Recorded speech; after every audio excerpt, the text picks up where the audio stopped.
Anirem a les càmeres, però primer estrenem una modificació d'una de les càmeres del país, una de les més antigues. És la ciutat de Tarragona, però aquesta a partir d'ara serà la panoràmica, amb una part important del Tarragonès, del Baix Camp i de tot l'entorn, i des del turó, des de la muntanyeta de Sant Pere i Sant Pau, on hi ha la seu d'EMATSA, la companyia d'aigües de Tarragona.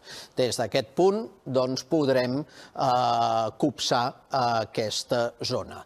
Habitualment, la imatge que veuran serà aquesta, que és en directe, la que han vist, gravada a les 12 del migdia, i aquesta en directe, amb tot el perfil de la ciutat de Tarragona i amb aquestes dades. Ara mateix, molta suavitat, 17 graus. De la ciutat de Tarragona anem al